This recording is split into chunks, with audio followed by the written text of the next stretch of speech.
오늘은 5월의 첫 번째 주일입니다. 동시에 어린이 주일입니다. 어린아이처럼 순수하지 못해도 하나님께 맡기며라는 제목으로 누가복음 18장 15절부터 23절 성경입니다. 오늘 누가복음 18장인데요. 오늘 본문에는 여러 사람들이 등장합니다. 이들의 모습을 하나하나 살펴보면 당연히 어린이가 등장하고요. 유일하게 하나님께 인정받고 칭찬받은 것은 아이뿐이었습니다. 그러나 이 어린아이를 막아선 차가운 제자들이 나옵니다. 바빠서 환경 때문에. 또 자녀들의 축복만을 바라며 어쩌면 인간적인 축복일 겁니다. 예수님께 나온 부모님들이 있습니다. 또 어린 시절부터 하나님 앞에 바르게 살면서 영생을 고대하던 한 부자 청년이 나옵니다. 그러나 결국 이 부자 청년은 예수님의 해답을 듣고는 오히려 근심하며 돌아가 버리고 말았습니다. 제자들, 어린아이의 부모들, 부자 청년, 그리고 어린이 이렇게 살펴보고 우리 마음속으로 하나님의 은혜를 구해보겠습니다. 그러면서 내 믿음과 삶의 현재 상태를 솔직하게 인정했으면 합니다. 우리는 사실 어린아이의 순수함을 잃어버렸습니다. 오히려 어린아이를 막아선 제자들, 자녀의 어쩌면 세상적인 축복만을 기대하던 부모들, 영생의 길을 듣고 알게 되었지만 재산이 많아서 근심하며 돌아간 한 부자 관원 청년, 이 모습이 사실은 우리의 모습입니다. 누구나 하나님의 말씀을 하지만 하나님의 말씀대로 사는 사람이 몇 명이나 있을까요? 항상 말씀을 들으면 그래서 마음이 찔립니다. 마음 한구석이 무겁습니다. 더 사랑하며 살아야 되는데, 더 깨끗한 마음으로 살아야 되는데, 하나님 나라만 바라봐야 되는데, 믿음의 부모다워야 되는데, 자녀를 믿음으로 길러야 되는데, 세상도 이기고 기쁨과 만족과 감사와 사랑이 충만한 대로 살아야 되는데 사실 그게 안 됩니다. 어린이 주일이지만 우리 자녀를 기르는 것도 사실 믿음 가운데 말씀대로 하지 못합니다. 우리 우리의 모습의 현 주소입니다. 그러나 분명한 것은 우리는 하나님을 믿습니다. 하나님의 자녀고 하나님의 백성입니다. 나는 여전히 부족하고 미약하고 죄 많고 여전히 한계가 크지만 그러나 하나님을 믿고 나아갈 때에 하나님이 도우실 것을 믿습니다. 이런 내용으로 오늘 말씀을 함께 나누겠습니다. 말씀 나누면서 내가 온전하지 못하다는 것을 인정하고 하나님을 향한 믿음이 더 강해지길 원합니다. 하나님께 동행하겠다, 하나님의 도우심으로 살겠다, 이런 믿음이 강해지고 하나님께 맡기며 다시 힘을 내는 우리 모두가 되기를, 힘을 내는 가정과 교회가 되기를 간절히 바랍니다. 오늘 본문에 나오는 사람들을 하나하나 살펴보겠습니다. 첫째로 생각해 볼 사람들은 어린 아이를 막아선 제자들입니다. 사실 오늘 본문의 상황은 매우 분주했습니다. 혼란스러웠습니다. 큰 무리가 예수님께 모여들었습니다. 많은 병자들이 있었겠죠. 말씀을 들으려는 사람들이, 수많은 사람들이 몰려와서 이리 밀고 저리 밀고 정말 바빴습니다. 게다가 예수님을 시험하려는 바리새인들까지 나타나서 예수님과 제자들은 1분 1초가 아깝습니다. 정말 필요한 사람들을 만나야 되고 필요한 행동을 하셔야 됩니다. 그런데 이 와중에 몇몇 부모님들이 자기 아이들을 축복해달라고 예수님께 아이들을 데리고 온 겁니다. 그러자 제자들은 두 번 생각도 하지 않습니다. 바로 부모들을 꾸짖었습니다. 15절 사람들이 예수께 만져주심을 바라고 자기 어린 아기를 데리고 오매 제자들이 보고 꾸짖거라. 이렇게 꾸짖었을 것 같습니다. 예수님이 지금 축복 기도를 하실 만큼 한가합니까? 한가하지 않습니다. 거기다 정말 도움이 필요한 사람들 너무나 많지 않습니까? 어른들도 만나기 힘든데 무슨 어린아이를 데려온 겁니까? 그것도 축복 기도 받으려고. 도대체 상황판들이 안 되십니까? 고민하지도 않고 부모와 어린아이를 거절했습니다. 당시 어린아이들 소중하게 대우받지 못하던 때입니다. 어린아마 여자들은 숫자에도 들지를 못했습니다. 그래서 성경을 기록할 때도 성인 남자의 숫자는 기록을 하지만 어린아이나 여자의 숫자는 셈을 하지 않았습니다. 아마 제자들 그런 영향도 있었겠죠. 지금 이 와중에 무슨 어린아이입니까? 어린이입니까? 그러나 예수님 똑같이 바쁘셨습니다. 똑같이 어린아이를 소홀히 하는 그 환경 속에 사셨습니다. 그러나 이 아이들을 거부하지 않고 만나주셨습니다.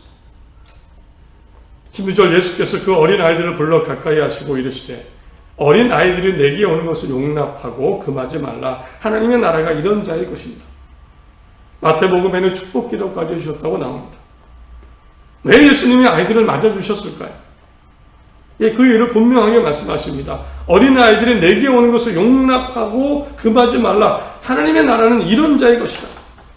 예수님이 볼 때 예수님의 판단은요, 어린아이 어리다고, 나이가 어리다고, 미숙하다고 그렇게 판단하신 것이 아니고 그 마음이, 그 모습이 하나님 나라에 합당한지로 구별하셨습니다.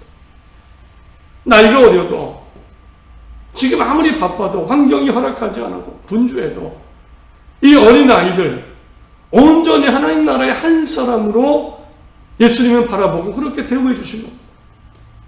그리고 만나주셨습니다. 제자들은 그냥 생각도 안 하고 아이를 막았죠. 어쩌면 세상 관점으로, 그 환경, 세상에 만들어 놓은 가치로 아이들을 대했고 행동을 했습니다. 생각해 보겠습니다. 나라면 어떻게 했을까요? 어린아이를 제대로 맞아 주었을까요? 그 어린아이를 한 인격처럼 하나님 나라의 한 사람으로 동일하게 어른처럼 대해 주었을까요? 혹 나도 제자들처럼 구별했을까요? 구분했을까요? 사람이 중요하고 하나님의 나라가 중요하죠. 그러나 우리는 어느 순간 주객이 전도되었습니다. 사람보다도 일이 먼저고, 사람보다도 세상이 먼저고, 사람이 중요한데 그럼에도 불구하고 죽일 듯이 싸웁니다.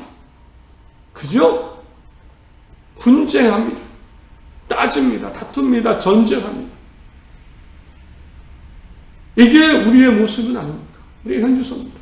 예수님처럼 어린아이라도 한 인격처럼 그 어린아이를 볼 때도 한 하나님의 나라 관점에서 그렇게 바라볼 수 없는 게 우리의 모습입니다. 이게 우리의 상태입니다. 둘째 보겠습니다. 이제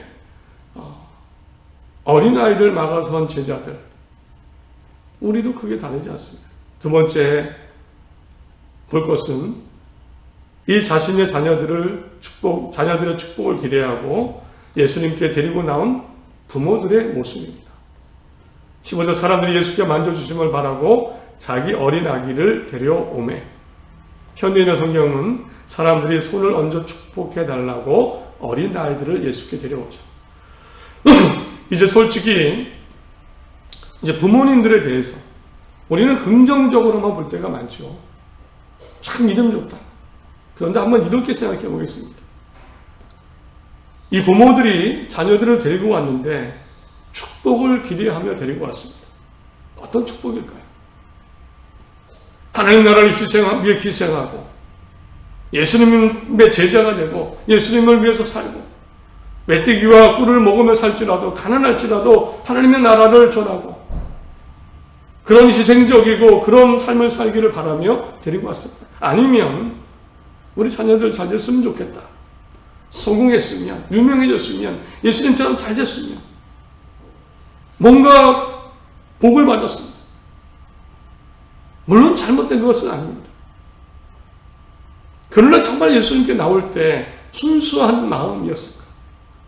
최소한 이 세상 살아가는데 필요한 무언가를 위해서만 나온 것은 아닐까요?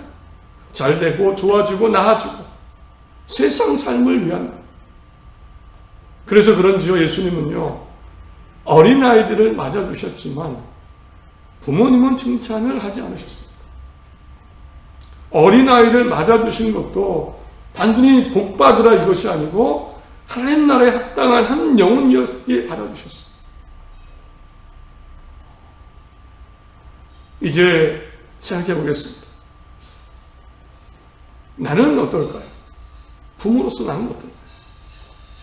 지금 나라면 예수님께 아이를 데려옵니다. 물론 잘했으면 좋겠죠. 성공했으면 좋겠죠. 그런데 정말 하나님이 원하시는 그런 것들은 구하고 있습니다. 솔직히 하나님의 나라와 구원과 하나님의 뜻을 실천하는 그런 꿈을 꿉니까? 제 마음을 봐도 하나님 나라, 천국을 중심으로 생각하며 아이의 미래를 보기보다는 그렇지 않을 때가 더 많습니다. 아유, 좋은 대학 갔으면 좋겠다. 돈 잘 벌었으면 좋겠다. 성공했으면 좋겠다.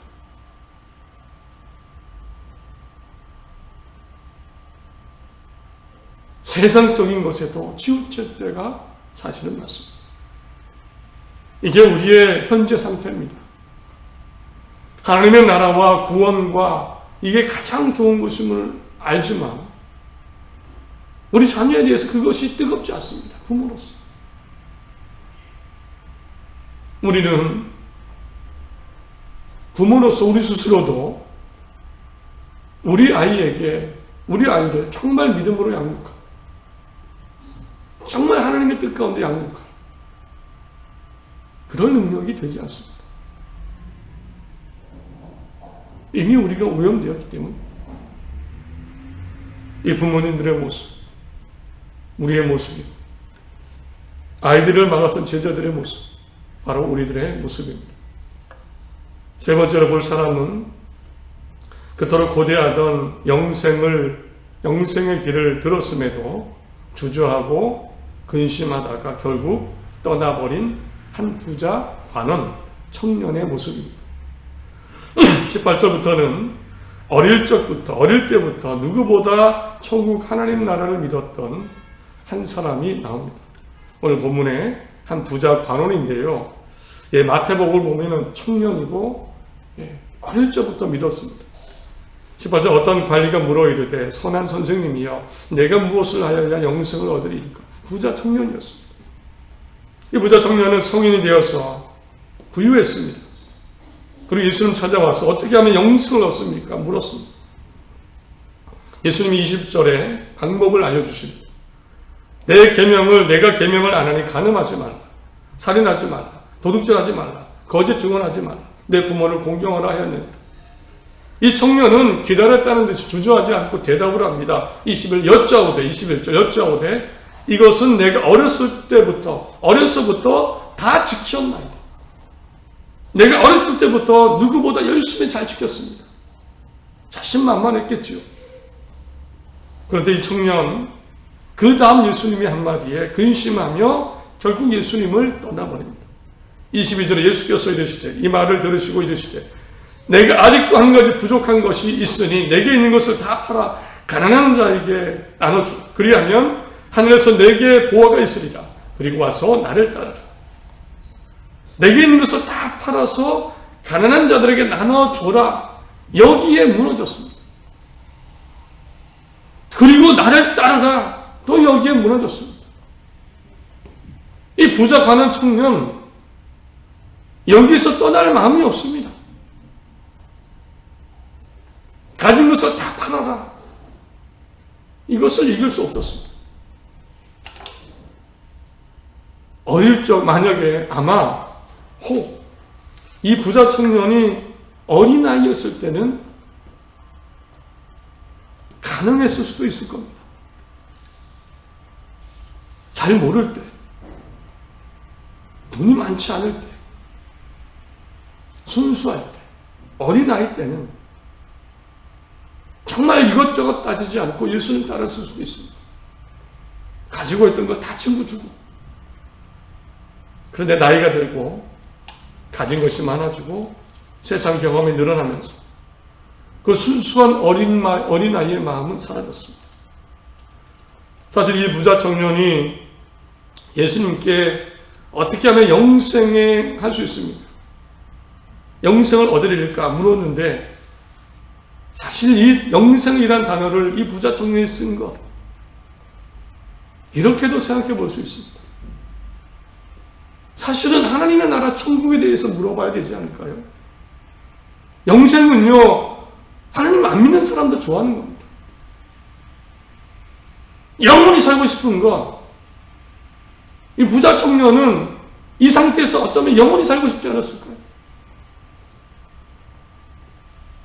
단순히 하나님 나라 천국 이것만으로는 안 되고 이제는 거기에조차 인간적인 생각이 들어오지는 않았을까요?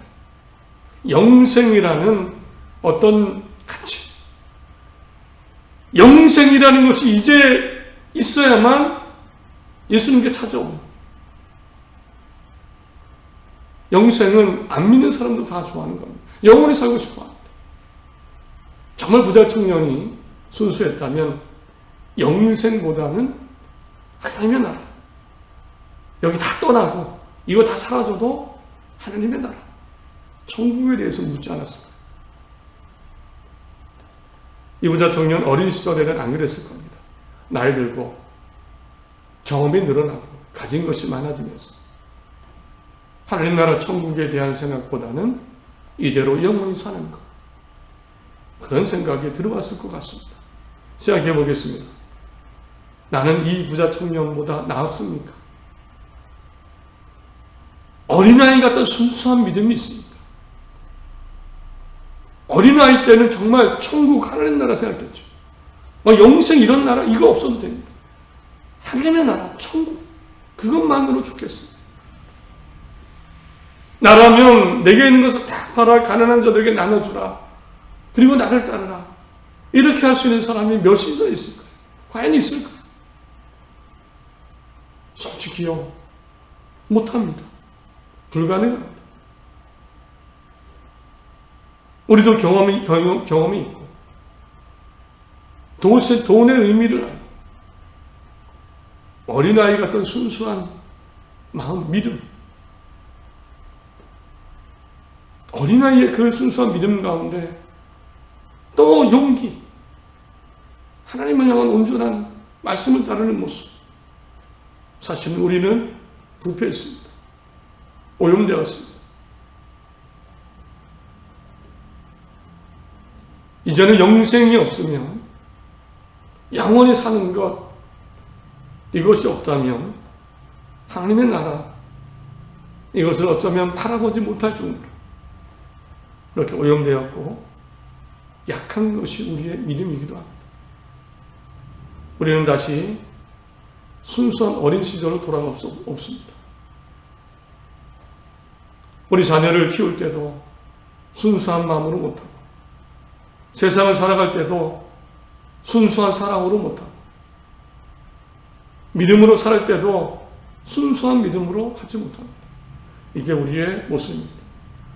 그렇다면 어떻게 해야 됩니까?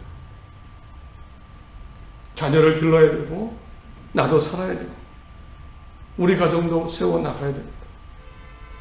우리는 어떻게 해야 됩니까? 나는 어떻게 해야 됩니까? 온전하지 못한데 어떡합니까? 오늘 읽지는 않았지만 26절의 본문을 읽어드리겠습니다. 예수께서 그들을 보시며 이르시되 사람으로는 할 수 없으나 하나님으로서는 다 하실 수 있느니라. 예수님은 말씀하셨습니다. 하나님으로는 다 할 수 있다.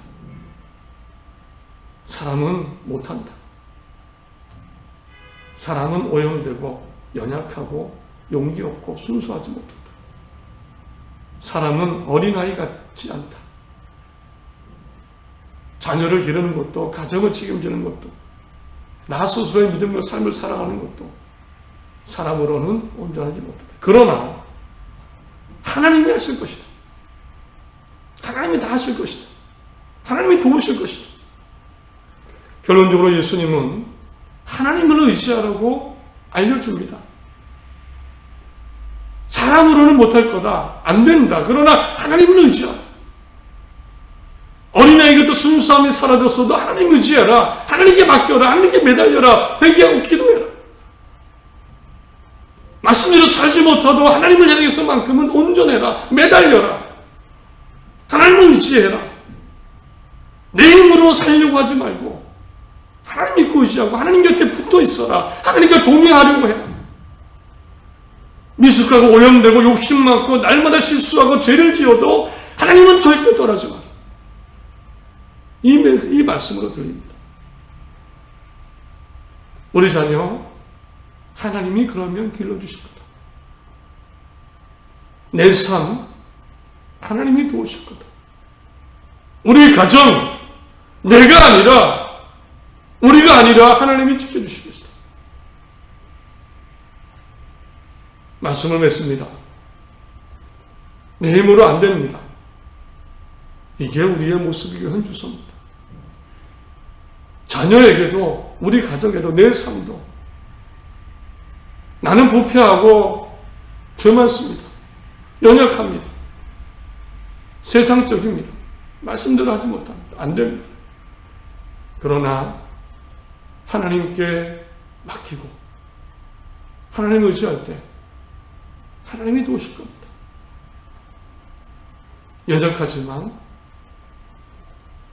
연약하다고 잘못하지만 잘못했다고 고백할 때 그리고 하나님께 맡길 때 하나님이 도우시고 이끌어 가실 것을 믿습니다.